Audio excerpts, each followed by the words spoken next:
السلام علیکم، میں عرصہ مبین آپ کی خدمت میں حاضر ہوں۔ امید کرتی ہوں آپ سب خیریت سے ہوں گے۔ آپ دیکھ رہے ہیں میرا یوٹیوب چینل عرصہ مبین اور ہمارا کورس چل رہا ہے علم عروض کورس۔ آج ہمارا 5واں سبق ہے۔ اس سبق میں ہم جو ارکان تھے ہمارے، جس میں 10 ارکان ہم گزشتہ اسباق میں پڑھ چکے ہیں، 11 ارکان ہمارے رہ گئے تھے۔ ٹوٹل 21 ارکان کا میں نے آپ کو بتایا تھا، تو آخری جو 11 ارکان ہیں وہ سب میں آپ کے سامنے اس سبق میں رکھوں گی، تاکہ ارکان مکمل طور پر ہماری سمجھ میں آ جائیں اور ہم آگے ان ارکان کے ذریعے سے ان کو جوڑ جوڑ کر بحریں بنانا شروع کریں اور ان کو اشعار میں ڈھال سکیں۔ تو اس سبق میں ہم آخری 11 ارکان کا مطلب سمجھ لیتے ہیں، تاکہ پہلے سبق میں بیان کردہ تینوں چیزیں مکمل ہو جائیں۔ پہلے سبق میں بتایا گیا تھا کہ ایک شعر میں 2 مصرعے ہوتے ہیں، ایک مصرعے میں ارکان ہوتے ہیں، 3، 4، 5 وغیرہ ہوتے ہیں۔ عام طور پر 3 یا 4 ہی ہوتے ہیں، زیادہ بھی ہو سکتے ہیں، کم بھی ہو سکتے ہیں۔ اور وہ ارکان کیا ہیں؟ تو ان کی 21 صورتیں ہیں، جن میں سے 10 پڑھ لی ہیں اور 11 ابھی پڑھیں گے، تو یوں یہ ہماری ایک بات مکمل ہو جائے گی۔ کچھ لوگ مجھ سے یہ درخواست کر رہے ہیں کہ وزن پر ہمیں شعر کہنا سکھائیں، تو ان کو جواب یہ ہے کہ وزن پر آپ شعر کہنا بھی سیکھ جائیں گے۔ پہلے آپ کو الفاظ وزن کے مطابق لکھنے آئے، ان کی اوزان کے مطابق تقطیع کرنی آئے۔ آہستہ آہستہ ہم لفظوں سے پھر وزن پر بھی آگے بڑھیں گے۔ تو یہ سبق آپ کی سمجھ میں تب تک نہیں آئے گا جب تک آپ پچھلے گزشتہ اسباق تمام نہیں دیکھ لیتے۔ لہٰذا میری درخواست ہے کہ آپ یہ سبق دیکھنے سے پہلے، اگر آپ یہاں پہ نئے آئے ہیں، تو آپ گزشتہ اسباق ضرور دیکھیں، تاکہ مکمل علم عروض کورس آپ کی سمجھ میں آ سکے۔ تو بقیہ جو ارکان ہیں ان میں سے پہلا ہے مفعول۔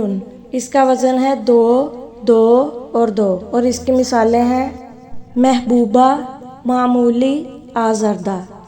تقطیع میں نے اس لیے نہیں کی کیونکہ گزشتہ اسباق میں ہم یہ اچھے سے سیکھ چکے ہیں لفظوں کی تقطیع کرنا، اور بہت سے لفظوں پر ہم نے تقطیع کی۔ جس طرح ہم نے پچھلے 10 اوزان کی ہم نے تقطیع کی، اسی طرح آپ نے بالکل ان اوزان کی بھی کرنی ہے۔ اگر میں اس کی تقطیع کرنے لگ جاتی تو پھر ہمارا یہ سبق بہت لمبا ہو جاتا، جس کی وجہ سے بوریت کا شکار ہو جاتے ہم۔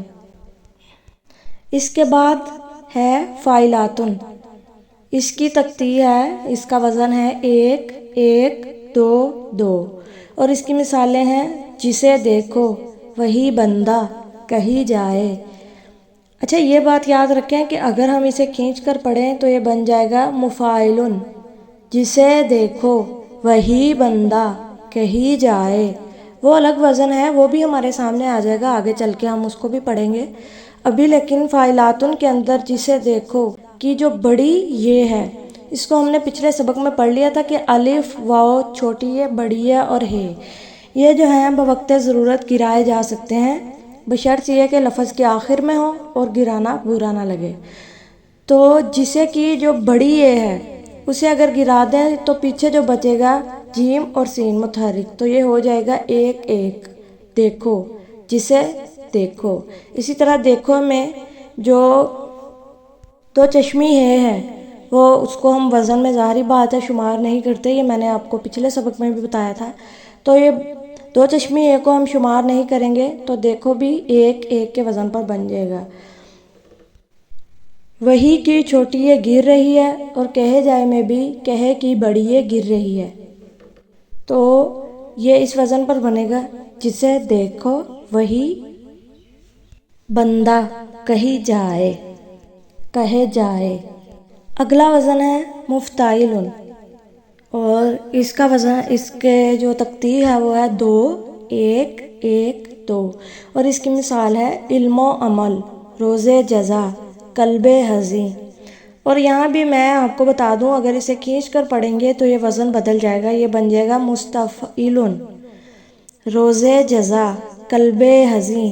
یہاں روزے اور قلبے کے آخر میں جو زیر ہے اسے ہم کھینچ کر پڑھیں تو یہ بڑی یہ بن جائے گی، وزن بڑا ہو جائے گا۔ اور اگر بغیر کھینچے پڑھیں تو صرف یہ حرکت ہے اور بڑی یہ نہیں ہے، تو وزن چھوٹا ہو جائے گا۔ مفتعل کے لیے ہمیں اسے بغیر کھینچے پڑھنا پڑے گا، روز جزا، قلب حزیں۔ اور اگر ہم اس کو بڑا کر کے پڑھیں گے روز جزا، تو مستفیلن بن جائے گا، جو کہ میں ابھی بتاؤں گی آپ کو۔ اگلا وزن ہے مفاعلن، ایک دو ایک دو۔ اس کی مثالیں ہیں کہاں کہاں، نہیں ہوا، مشاعرہ۔ اگلا وزن ہے فاعلات، دو ایک دو ایک۔ اس کی مثالیں ہیں بے شمار، آفتاب، ماہتاب، درد مند۔ اسی طرح اگلا وزن ہے مفاعیل، دو دو ایک۔ اس کی مثالیں ہیں کمالات، مکاتیب، سرے دار۔ سرے دار میں بھی پھر وہی بات آ گئی، اگر اس کو کھینچ کے پڑھیں گے تو یہ مفاعیل ہے سرے دار، اور اگر بغیر کھینچے پڑھیں تو سرے دار تو یہ فاعلات بنے گا، جو کہ پچھلے سبق میں ہم نے پڑھا تھا۔ اگلا وزن ہے فاعلاتن، دو ایک دو دو۔ جیسے بے محابہ، روز محشر، کامیابی۔ اسی طرح اگلا وزن ہے مستفعلن، دو دو ایک دو۔ اس کی مثال ہے بے انتہا، دل کا جہاں، بنتا گیا۔ سمجھ گئے؟ باقی آپ تختی کر کے دیکھ لیں ان لفظوں کو۔ اگر کسی لفظ کی تختی میں مشکل ہو رہی ہے، کوئی وزن آپ کو مشکل لگ رہا ہے، کوئی ارکان آپ کو مشکل لگ رہا ہے، تو آپ کومنٹ سیکشن میں مجھ سے پوچھ سکتے ہیں۔ اگلا وزن ہے مفاعلن، ایک دو دو دو۔ اس کی مثالیں ہیں ملاقاتیں، کہاں ہو تم، مسلسل ہے۔ اگلا وزن ہے متفاعلن، ایک ایک دو ایک دو۔ جیسے رہے دین ہے، دل و جان سے سن۔ یہ تھوڑا سا آپ کو مشکل لگے گا، لیکن یہ بہت آسان ہے اور یہ بہت مزیدار وزن ہے۔ بہت اس کے اندر ترنم پایا جاتا ہے اور بہت سے نامور شعراء نے اس میں بہت زیادہ لکھا ہے۔ اگلا وزن ہے مفاعلاتن، اگلا وزن ہے مفاعلاتن، ایک دو ایک دو دو۔ جیسے کہاں کہاں ہے، نگر نگر ہے۔ اب کام اس سبق کا یہ ہے کہ آپ کو جس چیز کی سمجھ نہیں آئی، کوئی لفظ ہے، کوئی ارکان ہے، کوئی مصرع ہے، کوئی جملہ ہے، آپ نے کومنٹ سیکشن میں مجھ سے پوچھ لینا ہے، انشاءاللہ آپ کو جواب مل جائے گا۔ اور دوسرا کام آپ کا یہ ہے کہ 5 بڑے الفاظ آپ نے لینے ہیں اور ان کا وزن مجھے بتانا ہے۔ کوئی سے بھی 5 بڑے الفاظ خود سے آپ نے لکھنے ہیں اور ان کی تختی کر کے ان کا وزن بتانا ہے، پھر میں آپ کو بتاؤں گی کہ یہ درست ہے یا نہیں۔ اور انشاءاللہ ہم اس کے بعد اب ہم سیکھیں گے کہ شعروں کو وزن میں کیسے لانا ہے، مطلب شعر کی تختی کیسے کرنی ہے۔ آہستہ آہستہ آپ ہر چیز سیکھ جائیں گے۔ امید کرتی ہوں آپ کو آج کی یہ ویڈیو پسند آئی ہوگی۔ مزید اسی طرح کی ویڈیوز دیکھنے کے لیے چینل کو سبسکرائب کریں، تاکہ علم عروض کے باقی جو کلاسز ہیں ان کی بر وقت آپ کو ان کے بارے میں آگاہی حاصل ہو سکے۔ اس ویڈیو کو زیادہ سے زیادہ شیئر کریں، چینل کو سبسکرائب کریں، ویڈیو کو لائک کریں اور کومنٹ سیکشن میں ضرور بتائیں کہ آپ کو یہ ویڈیو کیسی لگی۔ اب میں اجازت چاہوں گی۔ خدا حافظ۔